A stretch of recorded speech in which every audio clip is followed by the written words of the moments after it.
नमस्कार। आज हम अपनी भावनाओं, अपनी इमोशंस की असली प्रकृति को समझने की कोशिश करेंगे।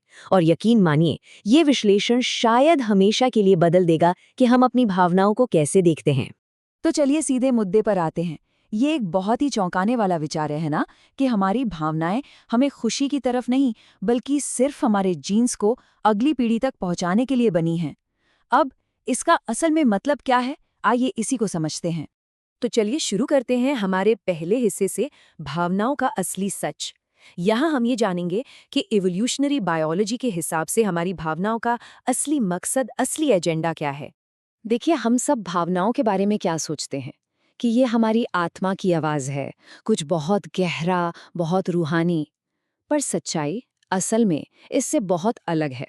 असलियत में भावनाएं हमारे शरीर की एक इवोल्यूशनरी स्ट्रैटेजी है, एक बायोलॉजिकल टूल जिसका हमारी खुशी से कोई लेना देना नहीं है। तो इस स्ट्रैटेजी का मतलब क्या हुआ? इसका मतलब ये है कि हमारी भावनाएं हमेशा शॉर्ट टर्म फायदे को देखती हैं, बस अभी का लाभ। उन्हें हमारे लंबे समय के भले बुरे से कोई फर्क नहीं पड़ता। उनकी दुनिया में सिर्फ फायदा और नुकसान होता है, सही और गलत नहीं। उनका तो बस एक ही लक्ष्य है, जिंदा रहो, बच्चे पैदा करो और संसाधनों पर कब्जा करो, बस। अब आता है अगला बड़ा आइडिया, सिग्नल बनाम कमांड। ये समझना बहुत जरूरी है कि हम अपनी भावनाओं से मिलने वाले मैसेज को कितना गलत समझते हैं। देखिए, कोई भी इमोशन, कोई भी भावना असल में कोई कमांड नहीं है। वो हमारे शरीर, हमारी बायोलॉजी से आने वाला सिर्फ एक सिग्नल है, एक आवेग। ये एक सुझाव है, कोई हुक्म नहीं जिसका पालन करना ही पड़े। पर गड़बड़ ये होती है कि हम सब इसी सिग्नल को ड्राइवर मान बैठते हैं।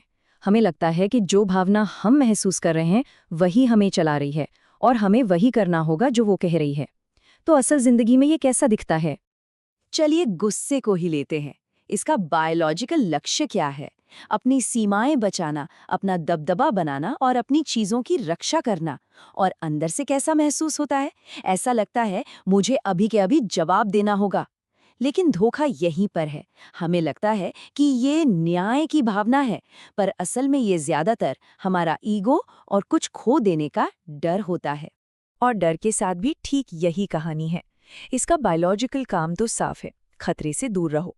और दिमागी तौर पर लगता है, अरे कुछ बहुत बुरा होने वाला है। धोखा ये है कि ये सावधानी की तरह महसूस होता है, पर असल में ये अक्सर कैटास्ट्रोफाइजिंग होता है। मतलब हम मन में ही बुरी से बुरी कल्पना करके डरते रहते हैं। चलिए अब तीसरे बड़े आइडिया पर आते हैं, रफ्तार बनाम सच्चाई। ये समझना बहुत जरूरी है कि हमारी भावनाएं तेज रिएक्शन देने के लिए बनी हैं, सही रिएक्शन देने के लिए नहीं। जरा सोचिए, लाखों साल पहले जंगल में जब सामने कोई शेर आ जाता था, तो वहां आराम से सोचकर सारे सबूत इकट्ठा करना मौत को बुलावा देने जैसा था।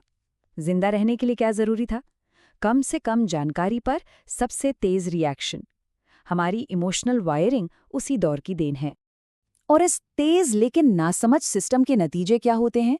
यही कि भावनाएं हर छोटी बड़ी बात पर ओवर रिएक्ट करती हैं।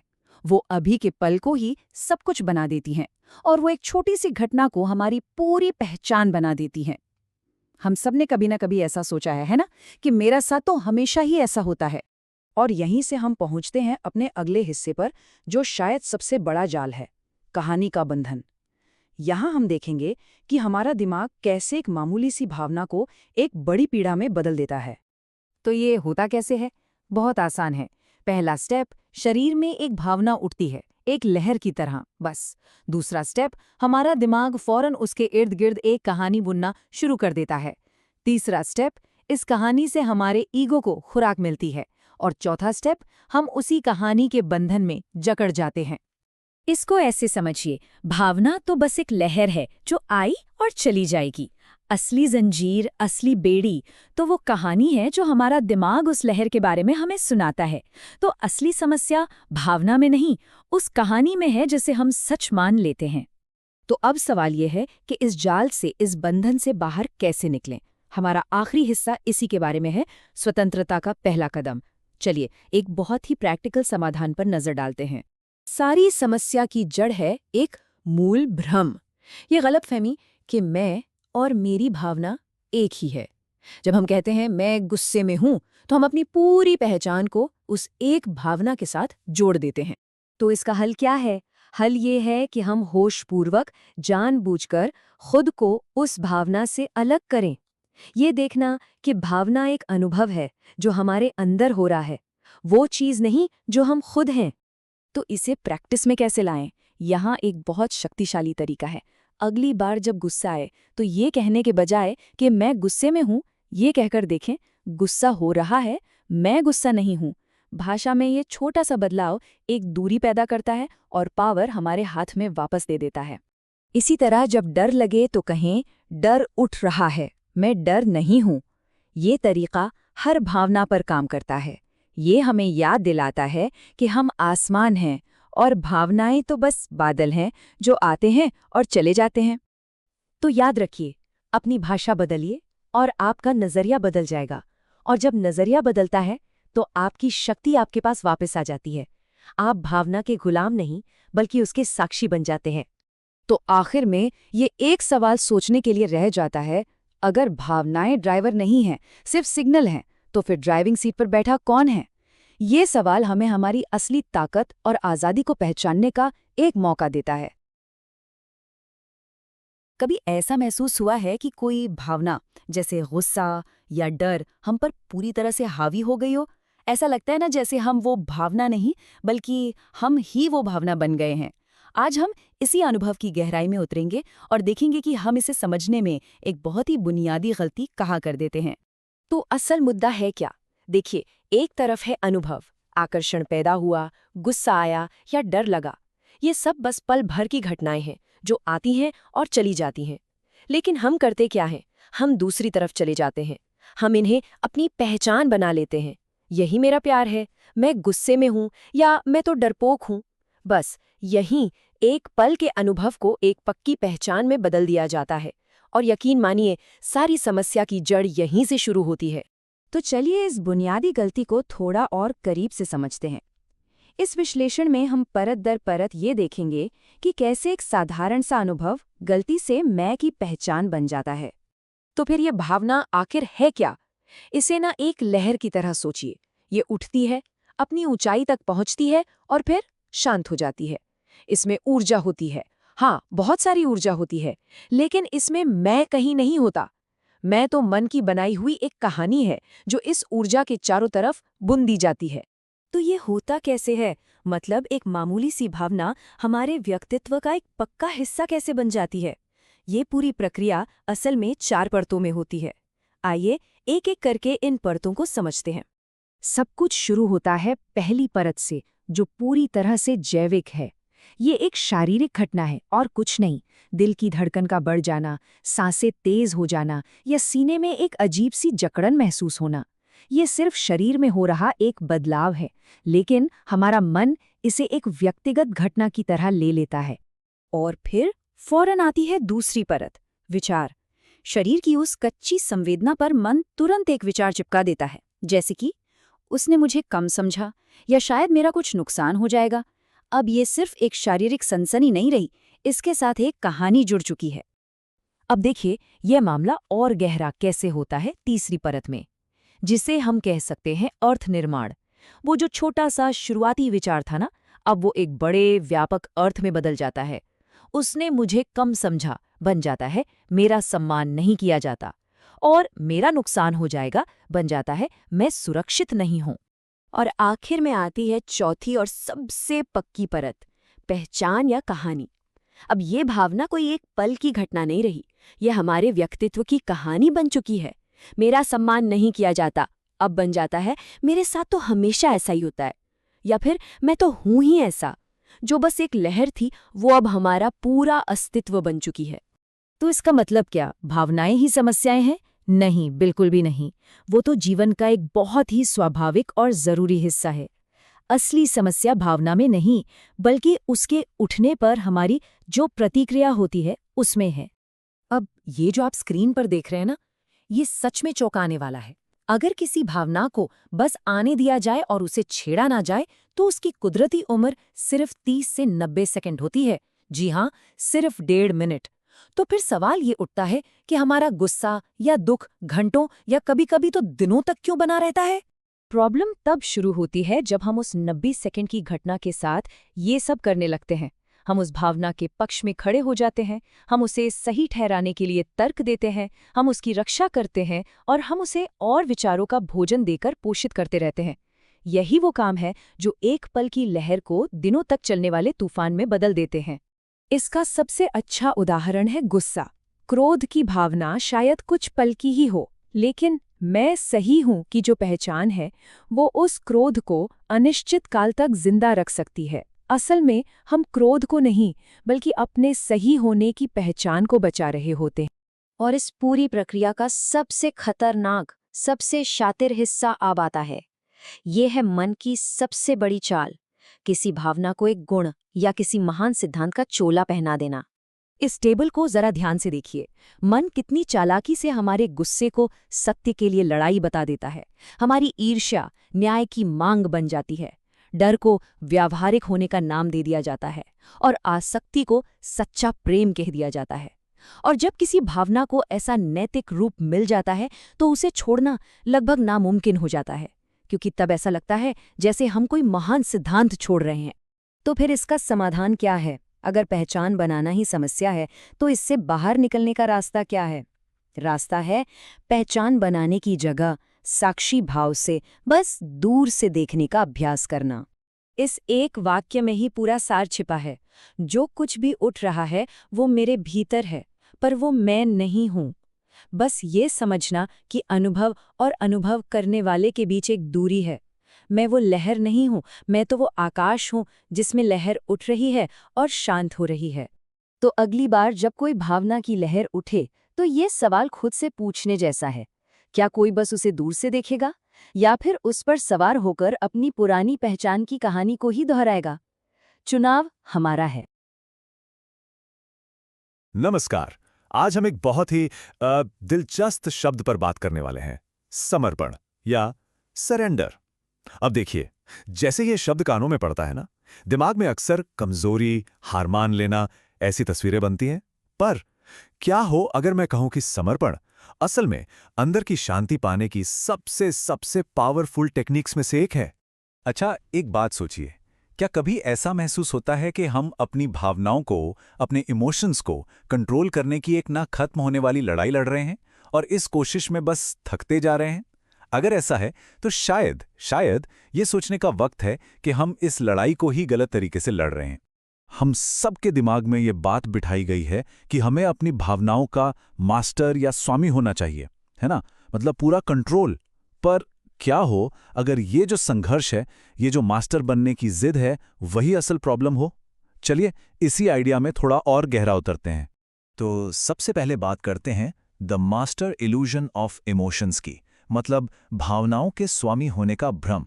हम सबको लगता है कि भाई इमोशंस पर तो हमारा पूरा कंट्रोल होना ही चाहिए, पर क्या ये सच में मुमकिन है या बस एक बड़ा सा इल्यूजन है? तो ये स्वामी भ्रम या मास्टर इल्यूजन है क्या?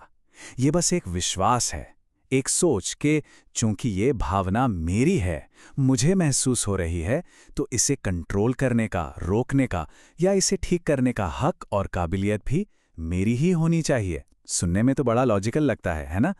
पर असल में सारी गड़बड़ यहीं से शुरू होती है। हकीकत तो ये है कि इमोशंस हमारी चॉइस नहीं है। वो किसी स्विच की तरह नहीं है जिन्हें हम ऑन ऑफ कर सके। वो तो बस अपने आप उठते हैं। क्यों? क्योंकि ये हमारी बायोलॉजी का हिस्सा है, हमारी यादों और हमारे आसपास के माहौल से ट्रिगर होते हैं। और एक बात और, इनका जो मेन एजेंडा है ना, वो हमारे स्पिरिचुअल इंटरेस्ट का नहीं बल्कि हमारे जीन इंटरेस्ट का है। मतलब वो हमारी आत्मा की शांति के लिए नहीं बल्कि हमारे जीन्स को जिंदा रखने के लिए काम करते हैं। और जब हम ये मास्टर बनने की कोशिश करते हैं ना, तो हम दो बहुत बड़ी गलतियां कर बैठते हैं। पहला, सप्रेशन, मतलब दबाना। हम सोचते हैं अरे ये फीलिंग आनी ही नहीं चाहिए और उसे अंदर ही अंदर धकेल देते हैं, जहां वो और जहरीली होती जाती है। दूसरा रास्ता है ओवर एंगेजमेंट का, मतलब हम उस फीलिंग को इतना सही मान लेते हैं, हाँ मुझे गुस्सा आना ही चाहिए, और उस पर रिएक्ट कर देते हैं। नतीजा, वो फीलिंग हम पर और ज्यादा हावी हो जाती है। तो सवाल यह है कि अगर मास्टर बनना गलत रास्ता है तो सही क्या है?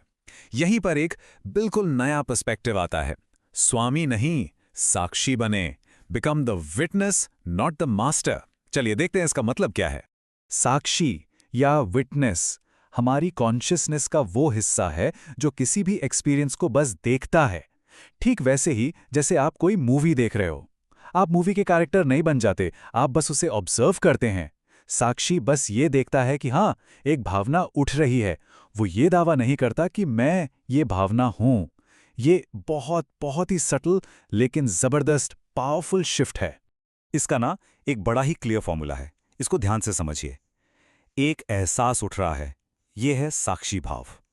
एक्स, मैं दुखी हूं या मैं गुस्से में हूं, ये है आइडेंटिफिकेशन, यानी उस एहसास से अपनी पहचान बना लेना। और यकीन मानिए, सारी की सारी आज़ादी बस इसी छोटे से बदलाव में छिपी है। और इन दोनों रास्तों के नतीजों में जमीन आसमान का फर्क है। जब हम साक्षी बनते हैं तो कोई भी इमोशन आसमान में एक बादल की तरह आता है, हम उसे देखते हैं और वो गुजर जाता है। सिंपल। लेकिन जब हम उससे अपनी पहचान बना लेते हैं तो वो भावना एक कहानी बन जाती है, एक पूरी फिल्म। और फिर वो कहानी एक लूप में बार बार हमें परेशान करने लौट कर आती है। ठीक है, तो साक्षी भाव तो समझ आ गया। अब इसी से जुड़ा हुआ है समर्पण का असली मतलब, the true meaning of surrender. ये सिर्फ इमोशंस को देखने तक ही सीमित नहीं है, ये उससे भी एक कदम आगे है। ये कर्ता भाव को यानी डूअरशिप को छोड़ने के बारे में है। समर्पण का जो आध्यात्मिक कोर है वो इस एक लाइन में है, मैं करने वाला नहीं, मैं सिर्फ एक माध्यम हूं। मतलब ये समझना कि ये जो शरीर है, ये जो मन है, ये प्रकृति का हिस्सा है, प्रकृति का। इन पर मेरा मालिकाना हक नहीं है। और सच कहूं, ये कोई छोटी मोटी बात नहीं, ये एक बहुत ही गहरी साधना है। तो असल में समर्पण क्या है? ये ईगो की मैं और मेरे वाली कहानी को धीरे धीरे कमजोर करने का प्रोसेस है। जब मेरा अपमान हो गया, ये मेरी हार है, ये मेरी इच्छा पूरी होनी ही चाहिए, जब इन सब बातों की पकड़ ढीली पड़ने लगती है ना, तो शांति को आने की जगह मिल जाती है। पर सवाल ये है कि ये मैं और मेरे की पकड़ इतनी मजबूत क्यों है? इसे छोड़ना इतना मुश्किल क्यों लगता है? इसका जवाब हमारे अंदर ही चल रही एक जबरदस्त लड़ाई में है। एक तरफ है हमारे जीन्स और दूसरी तरफ है हमारी कॉन्शियसनेस। देखिए, ये कॉन्फ्लिक्ट है क्या? हमारे जो जीन बेस्ड इम्पल्सेस हैं वो जानवरों वाले हैं। उन्हें क्या चाहिए? बस इमीडिएट फायदा, सुरक्षा, मजा और दूसरों से बेहतर दिखना, एकदम प्रिमिटिव। और दूसरी तरफ हैं हमारे वैल्यू बेस्ड गोल्स, हमारी कॉन्शियसनेस। वो क्या चाहती है? लंबी शांति, धर्म और समझदारी।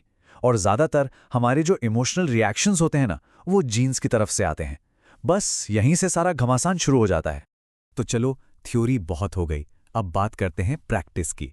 इस सरेंडर के आइडिया को अपनी डे टू डे लाइफ में उतारा कैसे जाए? How to actually practice it? समर्पण को प्रैक्टिस करने के 3 लेवल्स हैं, 3 परतें हैं। पहली, इवेंट लेवल, मतलब जो घटना हो गई उसे एक्सेप्ट करना। ठीक है, जो हुआ सो हुआ। दूसरी, और ये सबसे जरूरी है, इमोशन लेवल। जो भी फीलिंग उठ रही है, गुस्सा, डर, जलन, उसे किसी हायर पावर को ऑफर कर देना, अर्पित कर देना। असली अभ्यास यही है। और तीसरा, डूअर लेवल, मतलब ये दावा छोड़ देना कि सब कुछ मैं ही कर रहा हूं।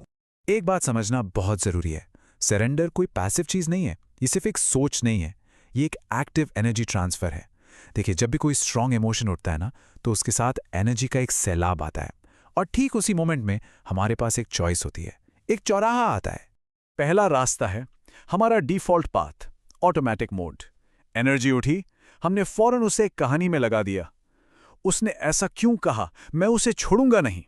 फिर रिएक्ट किया और बाद में पछतावा। ये एक एंडलेस लूप है जिसमें हम सब फंसे रहते हैं। और दूसरा रास्ता है सरेंडर का रास्ता। इसमें भी एनर्जी उठती है, लेकिन उसे कहानी बनाने में वेस्ट करने के बजाय हम उसे अपनी चेतना की तरफ मोड़ देते हैं, अपने नाम या मंत्र की तरफ। नतीजा, पहले शांति मिलती है और उस शांति से एक क्लियर, समझदारी भरा फैसला लेने की ताकत मिलती है। अब इसे प्रैक्टिस में लाने के लिए एक बहुत ही सिंपल 4 स्टेप्स का प्रोटोकॉल है, SARA प्रोटोकॉल। S से स्वीकार, एक्सेप्ट, ठीक है, ये फीलिंग अभी मौजूद है। A से अलगाव, सेपरेट, ये फीलिंग मैं नहीं हूं। याद रखिए, ये सबसे क्रूशियल स्टेप है। आर से रख देना, प्लेस और ऑफर। हे ईश्वर, ये मैं आपको सौंपता हूं। और आखिरी ए से अभ्यास, धीरे धीरे 21 बार अपने नाम या मंत्र का जाप करें, बस। तो ठीक है, ये सब करने से होगा क्या? What's the end game? क्या सरेंडर करने का मतलब है कि इमोशंस आने ही बंद हो जाएंगे? बिल्कुल नहीं, भावनाएं खत्म नहीं होंगी, लेकिन उनकी जो पकड़ है ना, द ग्रिप विल लूसन, वो पकड़ ढीली पड़ जाएगी। इमोशंस आएंगे और जाएंगे, लेकिन अब वो हमारे मालिक नहीं होंगे, वो हमारी पहचान नहीं बनेंगे। और दोस्तों, यही असली आज़ादी है। तो आखिर में सरेंडर को ऐसे समझिए, ये एक स्टोरी पॉज है, एक कथा विराम। ये उस कहानी पर पॉज बटन दबा देता है जो हमारा मन हर इमोशन के आसपास बुनता रहता है। और जब कहानी रुकती है तो एक खाली जगह बनती है, एक सन्नाटा, और उसी खाली जगह में हमारी असली चेतना को रहने की जगह मिलती है। नमस्ते। हम सब कभी ना कभी अपने अंदर की दुनिया से जूझते हैं ना। कभी गुस्सा, कभी बेचैनी, तो कभी कोई ऐसी इच्छा जो काबू में ही नहीं आती। तो आज हम इसी अंदरूनी लड़ाई की जड़ तक जाने वाले हैं। तो चलिए सीधे उस सवाल पर आते हैं जो शायद हम सब ने कभी ना कभी खुद से पूछा ही होगा, कि आखिर ये जो समर्पण की बात है, सरेंडर, चाहे वो ईश्वर के प्रति हो, किसी रास्ते के प्रति, या बस शांति के लिए हो, ये इतना मुश्किल क्यों है, क्यों नहीं हो पाता? और इसका जवाब बहुत ही सीधा और गहरा है। देखिए, ये कोई हमारी पर्सनल कमी नहीं है, बल्कि एक बुनियादी टकराव है। हम असल में कर क्या रहे हैं? हम अपने बायोलॉजिकल सिस्टम को, जो लाखों सालों से सिर्फ जिंदा रहने और अपनी नस्ल आगे बढ़ाने के लिए बना है, उसे एक स्पिरिचुअल गोल, एक आध्यात्मिक लक्ष्य की तरफ धकेलने की कोशिश कर रहे हैं। ये तो ऐसा हो गया जैसे दो बिल्कुल अलग अलग ऑपरेटिंग सिस्टम को एक साथ चलाने की कोशिश की जा रही हो। तो आइए इस बायोलॉजिकल कॉन्फ्लिक्ट को थोड़ा और गहराई से समझते हैं। आप इसे ऐसे देखिए कि ये हमारे अंदर के दो सबसे पावरफुल खिलाड़ियों के बीच का एक मैच है। और इसमें पहला खिलाड़ी कौन है? वो हैं हमारी भावनाएं, हमारे इमोशंस। ये हमारे बायोलॉजिकल सिस्टम का सबसे तेज और सबसे ताकतवर हथियार हैं। और पता है ये काम कैसे करती हैं? एक नशे की तरह, एक इंस्टेंट एडिक्शन की तरह, जो हमें फौरन कुछ ना कुछ देती हैं। हाँ, जरा इस पर गौर कीजिए। भावनाएं हमें ना एक इंस्टेंट रिवॉर्ड देती हैं, एक तुरंत मिलने वाला इनाम। सोचकर देखिए, जब गुस्सा आता है तो एक पल के लिए पावरफुल महसूस होता है ना? किसी से बदला लेने का ख्याल भी एक अजीब सी राहत देता है। कोई इच्छा होती है तो वो सुख का वादा करती है। ये सब बिल्कुल एक डोपामीन रश जैसा है, जिसका असर तुरंत होता है। और हमारा दिमाग तो बना ही है तुरंत मिलने वाले फल के लिए, इसीलिए वो बार बार इन्हीं को चुनता है। और भावनाओं की सबसे बड़ी, सबसे खतरनाक चाल पता है क्या है? ये एक झूठी अर्जेंसी पैदा करती हैं। ऐसा लगता है कि अभी जवाब देना है, अभी कुछ करना पड़ेगा। ये जो अभी वाली फीलिंग है ना, ये हमारे सर्वाइवल सिस्टम का हिस्सा है, उस जमाने से जब देर करने का मतलब सच में मौत हो सकता था। पर आज ये जल्दी ज्यादातर सिर्फ दिमागी होती है, असली नहीं। और बस यहीं पर असली लड़ाई सामने आ जाती है। भावना चीख कर कहती है अभी करो, जबकि आध्यात्म का रास्ता कहता है रुको, बस रुको। और हमारे बायोलॉजिकल दिमाग के लिए रुकना मतलब हार जाना है। ये उसे अपनी हार जैसा लगता है। अच्छा, अब आते हैं हमारे बायोलॉजिकल सिस्टम के दूसरे हथियार पर, और वो है अहंकार, मतलब मैं की कहानी। हर इमोशन, हर भावना इसी मैं की कहानी को और मजबूत और बड़ा बनाती चली जाती है। ये आवाज तो हम सब ने अपने अंदर सुनी ही होगी। मेरे साथ ऐसा कैसे हो गया? जब भी कुछ बुरा होता है, कोई दुख पहुंचता है, तो सबसे पहली आवाज यही आती है ना, कि मेरे साथ ही क्यों? बस यही अहंकार की आवाज है। वो हर चीज को पर्सनल ले लेता है। और ठीक इसी तरह जब कोई इच्छा होती है तो आवाज आती है, मुझे ये चाहिए। सारी कहानी मैं और मेरा के इर्द गिर्द घूमती है, और हर भावना इस कहानी को और पक्का कर देती है। इसी प्रोसेस को कहते हैं ईगो इन्फ्लेशन, यानी अहंकार का फूलना या मोटा होना।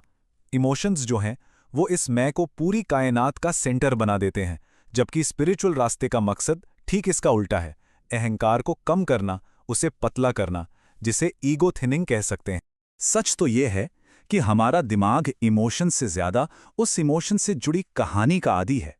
वो जो कहानी हम खुद को सुनाते हैं, उसने जानबूझकर मेरे साथ ऐसा किया, या हमेशा मेरे साथ ही ऐसा होता है। इन कहानियों में ना एक ड्रामा है, एक रस है, जो मन को बड़ा अच्छा लगता है। वो शांति के सूखेपन से ज्यादा मजेदार लगता है। तो अब ये बात साफ हो जाती है कि अपनी भावनाओं और अपने अहंकार से सीधी लड़ाई लड़ना लगभग नामुमकिन सा क्यों है। ये तो अपनी पूरी बायोलॉजिकल प्रोग्रामिंग के खिलाफ जाने जैसा है। इसीलिए समर्पण कोई लड़ाई नहीं है, ये रुकने की कला है, द आर्ट ऑफ पॉजिंग। ये स्लाइड देखिए पूरे संघर्ष का निचोड़ है। एक तरफ है इमोशंस का ऑटोमेटिक जीन सिस्टम, जिसका गोल क्या है? कामयाबी, सुरक्षा, मजा।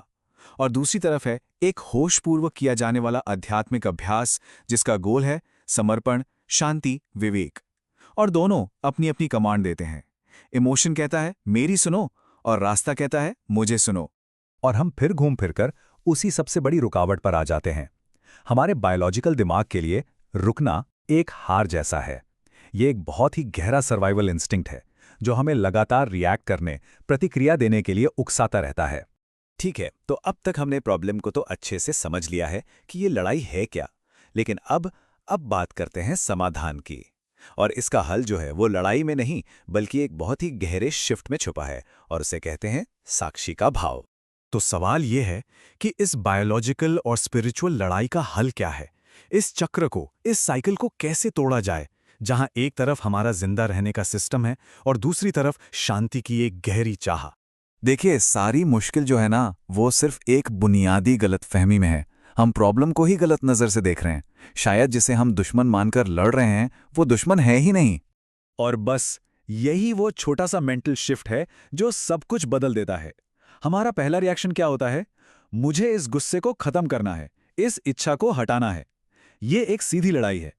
लेकिन असली बदलाव, असली शिफ्ट तब आता है जब हम ये समझते हैं कि नहीं, मुझे भावना को नहीं हटाना, मुझे सिर्फ भावना के साथ अपनी पहचान हटानी है। और बस यही है समर्पण का असली रहस्य। भावना को आने दो, उसे रहने दो। जैसे आसमान में बादल आते हैं और चले जाते हैं, हमें बादल नहीं, आसमान बनना है, देखने वाला, साक्षी। तो भावना रहे, बस देखने वाला भी रहे। यही सच्चा समर्पण है। कभी ऐसा महसूस होता है कि मन के अंदर ही एक लड़ाई चल रही है, एक ऐसी लड़ाई जिसे जीतना नामुमकिन सा लगता है। आज हम एक ऐसे रास्ते को समझेंगे जो लड़ने के बारे में नहीं, बल्कि एक गहरी शांति पाने के बारे में है। ये समर्पण का रास्ता है, और यकीन मानिए, ये कमजोरी नहीं, बल्कि एक बहुत बड़ी शक्ति है। तो आज हम क्या क्या देखने वाले हैं? पहले तो हम ये समझेंगे कि ये अंदरूनी लड़ाई आती कहाँ से है। फिर हम जानेंगे कि समर्पण का असली मतलब क्या है, और फिर देखेंगे कि इसे अपनी रोजमर्रा की जिंदगी में शांति लाने के लिए इस्तेमाल कैसे किया जाए। और अंत में इसके सबसे गहरे पहलू को भी छुएंगे। ये सच में एक थका देने वाली जंग है ना? हर दिन उन्हीं भावनाओं से लड़ना, उन्हीं विचारों से जूझना, गुस्सा, डर, जलन, हम लगातार इन्हें काबू में करने की कोशिश करते हैं, और इस कोशिश में खुद को ही पूरी तरह से थका देते हैं। एक पल के लिए रुककर ईमानदारी से ये सवाल खुद से पूछिए, क्या ये लड़ाई लड़ते लड़ते थकान हो गई है? अगर इसका जवाब हाँ है, तो शायद अब एक नया रास्ता खोजने का समय आ गया है। एक ऐसा रास्ता जो लड़ने के बारे में है ही नहीं। और वो नया रास्ता इस एक वाक्य से शुरू होता है। ये सिर्फ एक प्रार्थना नहीं है, ये एक चाबी है। ये हमारे उस अहंकार पर सीधी चोट है जो कहता है सब कुछ मेरे कंट्रोल में है। ये वाक्य एक नई दुनिया का दरवाजा खोलता है। तो चलिए अब समझते हैं कि इस समर्पण का असली मतलब क्या है। एक बात साफ कर लें, इसका मतलब हार मानकर बैठ जाना बिल्कुल नहीं है। ये तो एक बहुत ही एक्टिव और शक्तिशाली मानसिक बदलाव है। तो आखिर समर्पण है क्या? ये एक तरह की आंतरिक क्रांति है। ये हमारे अहंकार, हमारे ईगो के उस दावे को जड़ से काट देती है जो कहता है कि मैं ही कंट्रोलर हूं। ये इस बात की गहरी स्वीकृति है कि हम सब कुछ नियंत्रित नहीं कर सकते, और ये एक गहरा विश्वास है। इसे और आसानी से समझने के लिए इन 3 कदमों को देखते हैं। पहला, मालिकाना छोड़ना, मतलब ये कहना बंद करना कि ये मेरा गुस्सा है, नहीं, ये बस एक भावना है जो गुजर रही है। दूसरा, कर्तृत्व छोड़ना, मतलब ये मानना कि मैंने इस गुस्से को पैदा नहीं किया। और तीसरा, शरण लेना, यानी उस बड़ी शक्ति पर भरोसा करना कि वो इसे संभाल लेगी। लेकिन यहाँ एक बहुत बड़ी रुकावट आती है, हमारा ये गहरा विश्वास कि हम पूरी तरह से कंट्रोल में हैं। हमें लगता है कि हम अपनी हर भावना को अपनी मर्जी से चला सकते हैं, पर क्या ये सच में मुमकिन है? और ये स्लाइड उस सबसे जरूरी बात को सामने लाती है। हम भावनाओं को आने से रोक ही नहीं सकते, गुस्सा आएगा, जलन होगी, डर भी लगेगा। ये सब नेचुरल है। हमारी असली शक्ति उन्हें रोकने में नहीं, बल्कि ये चुनने में है कि हम उस भावना के साथ जुड़ना चाहते हैं या नहीं, उसे अपने ऊपर हावी होने देना चाहते हैं या नहीं। इसे ऐसे सोचिए, हमारी चेतना एक खुले आसमान की तरह है और भावनाएं बादलों की तरह। बादल आते हैं और चले जाते हैं। वो काले हो सकते हैं, सफ़ेद हो सकते हैं, तूफानी हो सकते हैं, लेकिन आसमान हमेशा वही रहता है, शांत और अछूता। समर्पण हमें बादल बनने से रोककर आसमान बने रहना सिखाता है। अब यहाँ एक बहुत बड़ा और ज़रूरी फ़र्क समझना होगा। कई लोग समर्पण को भावनाओं से भागना या उन्हें दबा देना समझ लेते हैं, लेकिन ये इसका ठीक उल्टा है। समर्पण का मतलब भागना नहीं, बल्कि जागकर सामना करना है। देखिए, जब हम भावनाओं को दबाते हैं या उनसे भागते हैं, तो हम एक तरह की बेहोशी में चले जाते हैं। हमारी जागरूकता कम हो जाती है। जबकि समर्पण में हम साक्षी बनते हैं। हम भावना को पूरी तरह से देखते हैं, महसूस करते हैं और फिर विवेक से ये तय करते हैं कि इसके साथ क्या करना है। इससे हमारी जागरूकता बढ़ती है, घटती नहीं। तो ठीक है, थ्योरी तो समझ आ गई, पर इसे अपनी असल जिंदगी में लागू कैसे करें? चलिए एक बहुत ही सरल और प्रैक्टिकल तकनीक देखते हैं जिसे कोई भी इस्तेमाल कर सकता है। हमारी जिंदगी ऐसे ट्रिगर्स से भरी हुई है ना? किसी ने ऑफिस में कुछ कह दिया, गुस्सा आ गया। ट्रैफिक में कोई गलत तरह से गाड़ी चला रहा है, फ्रस्ट्रेशन हो गई। सोशल मीडिया पर किसी और की जिंदगी देखकर जलन हो रही है। ये वो पल हैं जहां ये अभ्यास सबसे ज्यादा काम आता है। तो ये है आपका आंतरिक रीसेट बटन। जैसे ही कोई ट्रिगर दबे, पहला कदम पहचाने कि क्या हुआ है, कौन सी भावना उठी है। दूसरा कदम, मन में वो समर्पण वाक्य दोहराएं, हे ईश्वर, यह भावना आपकी रचना है, मेरी नहीं। तीसरा, अपने किसी प्रिय नाम या मंत्र का शांति से 21 बार जाप करें। और चौथा, सबसे जरूरी, कोई भी फैसला या रिएक्शन तुरंत न दें। फैसला बाद में शांत मन से लें। और अब हम इस यात्रा के सबसे गहरे हिस्से में पहुंच रहे हैं। अभी तक हम अपनी भावनाओं को समर्पित कर रहे थे। अब बात उस मैं को समर्पित करने की है जो खुद को इन सब का करने वाला और भोगने वाला मानता है। जरा इस वाक्य की गहराई को महसूस कीजिए। हे ईश्वर, सिर्फ ये भावनाएं ही नहीं, बल्कि ये मैं जो इन्हें मेरी कहता है, वो भी आपका ही है। ये अहंकार का पूर्ण विसर्जन है और यहीं से असली गहरी शांति का जन्म होता है। जब कोई इस रास्ते पर चलना शुरू करता है तो शुरू में ऐसा ही लगता है। ऐसा महसूस होता है कि एक मैं है जो कोशिश कर रहा है, जो मेहनत कर रहा है, जो जाप कर रहा है। यहां करने वाले का भाव यानी कर्ता का भाव अभी भी बना रहता है। लेकिन जैसे जैसे समर्पण गहरा होता जाता है, एक जादू होता है। मैं कर रहा हूं का भाव धीरे धीरे मिट जाता है और ये अपने आप हो रहा है का अनुभव होने लगता है। ऐसा लगता है जैसे वो नाम या वो शक्ति खुद आपके अंदर से बह रही है। कोशिश खत्म हो जाती है और कृपा शुरू हो जाती है। तो क्या इस लड़ाई को छोड़कर इस गहरे बदलाव को अपनाने के लिए तैयार हुआ जा सकता है?